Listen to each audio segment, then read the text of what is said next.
favorite aspect of Final Fantasy IX after playing my first playthrough of it is the dynamic between Kuja, Zidane, and Vivi. Their whole story and how it all connects with each other, how their characters counterbalance off each other, it's phenomenal.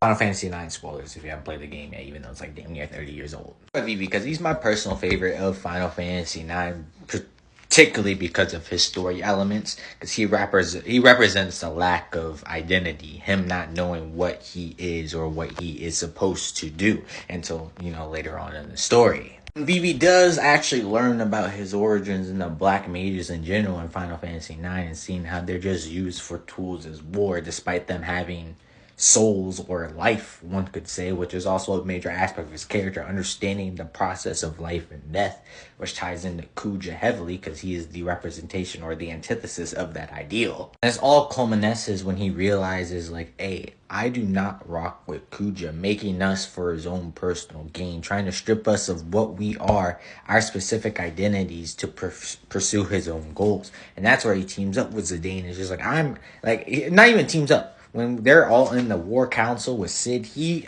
outright declares out of his own value, something he's never done before.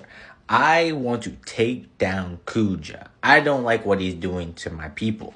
I want him gone. Before we can touch more on Vivi, we have to understand Zidane. He is his anchor. He is Vivi's anchor into realizing his own identity. And I love it because Zidane understands his identity, or at least who he is, but he doesn't understand his purpose. And that is the whole aspect of his story. When he first interacts with Garland, and Garland tells him, like, hey, I created you just like Vivi was created in order for a specific goal. You were supposed to be the aspect that helps me merge Terra with Gaia. And then after learning that fact, his whole mentality, everything that he was building up for the entire series, the love, compassion, teamwork from his teammates, his crew, gone. But that is also his anchorship for the team, provided the team being his anchor as well, as that friendship, love, compassion I just noted is the reason he comes back to his original values. And this ties into Vivi, because one of my favorite statements in the game is, bruh, you should have talked to me, because unlike everyone else, I understand completely what you're going through. You were created for a purpose you don't want to live for, and that shit hit me hard. That's when I'm going to bring in talking about Kuja, because he is Zidane's counterpart in this regard. He was the predecessor to Zidane. He was the failure, the prime failure. Whereas he did end up, outside of everyone else, all the other genomes, gaining personality and individualism. He ends up, I won't say losing it, but the threat of it being lost is what changed him as his individual. And like when Garland, when he also finds out, it's like, hey, everything I've been working for, Garland's about to just strap away. He tries to fight back. Zidane, he gave up, but his friendship and, his whole thing is about teamwork and whatever. Kuja, on the other hand, is about isolationism and him trying to be the best. And that's when he, ends up what you learn about his trance state, him absorbing all the souls to try to go beyond what his original purpose is, just to get shut down by the two antitheses to him, being Vivi and Zidane. When you talk to the black mages, they even bring up the notion of Kuja was also a genome. I wonder how he felt when he manufactured us. He hated not only the black mages, he hated himself because he sees himself in the black mages, specifically Vivi. And Vivi has beef with Kuja because he is the Zidane of the black mages. He is the one that goes against the original purpose, the perfect prime being of the black mages.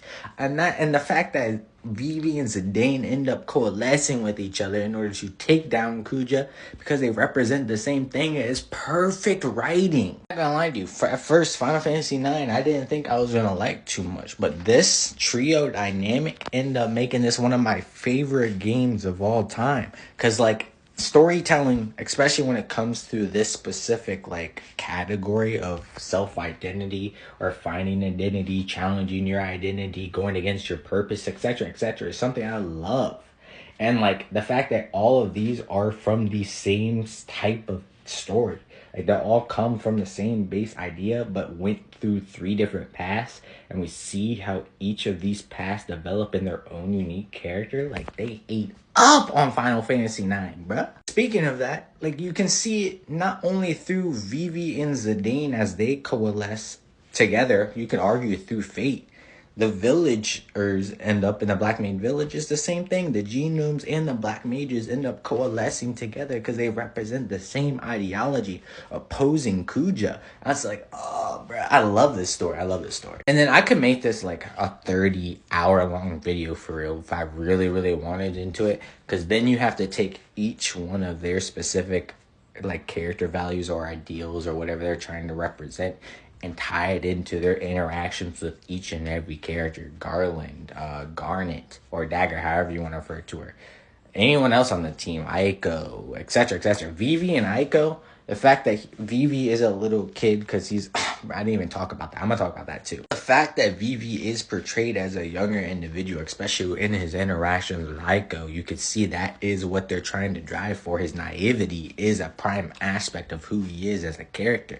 And then he ends up pushing away that naivety with purpose once he actually gains it. There's a reason he has a childlike persona. That was on purpose. It was deliberate completely because that is the ideology he's supposed to represent. Honestly, it even goes up into the tiers because Vivi is the child. Zidane's kind of like, I mean, he is a teenager. He's 16 years old. He understands the world, but not its complete complexity. And Kuja understands the world to its complete complexity, but his own personal ideals clash with the other two, and it's just so good. It's so good. Again, I haven't played many other Final Fantasy games. The only other one is I played Final Fantasy 15 for a little bit. Final Fantasy fans, what other Final Fantasy games out there have writing like this, bro? If this is every game has this, I'm gonna be eating good when I'm playing through the series. I'm not gonna lie.